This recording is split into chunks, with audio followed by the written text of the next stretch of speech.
રાજ્યના ચકચારી બીઝેડ કૌભાંડમાં CID crime દ્વારા ચાર્જશીટ રજૂ કરવામાં આવી।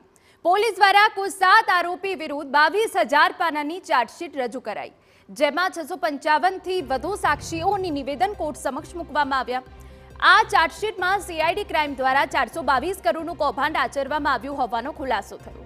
11,000 થી વધુ લોકોએ રોકાણ કર્યાનો ચાર્જશીટમાં ઉલ્લેખ કરવામાં આવ્યો છે, જેમાંથી બીઝેડ ગ્રુપ દ્વારા 6,000 થી વધુ રોકાણકારોને 172 ચૂકવવાના બાકી હોવાનો ખુલાસો કરવામાં આવ્યો છે। જો કે સમગ્ર કેસમાં હજુ 6 આરોપી સામે ચાર્જશીટ કરવાની બાકી છે અને અન્ય 15 આરોપી પોલીસ પકડથી દૂર છે।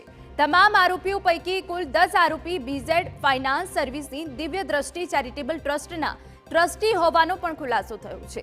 આરોપી રોકાણકારો સાથે અવારનવાર બેઠકો પણ કરતા હતા તથા બીઝેડ ફાઇનાન્સની અલગ અલગ જિલ્લામાં આશરે 14 જેટલી ઓફિસો પણ મળી આવી છે।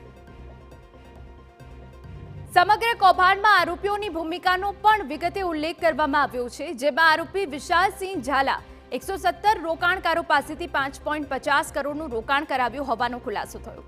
બીજા આરોપી દિલીપસિંહ સોલંકીએ કુલ 5 આઈડી દ્વારા 33 રોકાણકારોના 47.5 લાખનું રોકાણ કરાવ્યું અને રોકાણકારો પાસેથી કુલ 1.20 કરોડ જેટલી રકમ ઉઘરાવેલ હોવાના પુરાવા મળ્યા।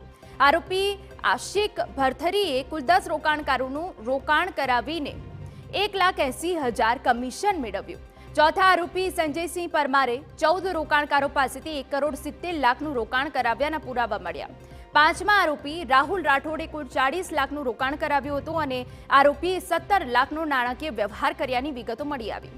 છઠ્ઠા આરોપી રણવીરસિંહ ચૌહાણે તો 302 લોકોને ચૂનો ચોપડી કુલ 5.98 કરોડનું રોકાણ કરાવ્યું। ત્યારે સાતમા આરોપી મયુર દરજીએ સૌથી વધુ 325 રોકાણકારોનું 8.72 કરોડનું રોકાણ કરાવ્યું। ઉપરાંત મયુર દરજીએ રોકાણકારો પાસેથી આશરે 4 કરોડ જેટલી રકમ રોકડ ઉઘરાવી હોવાનો પણ ખુલાસો થયો।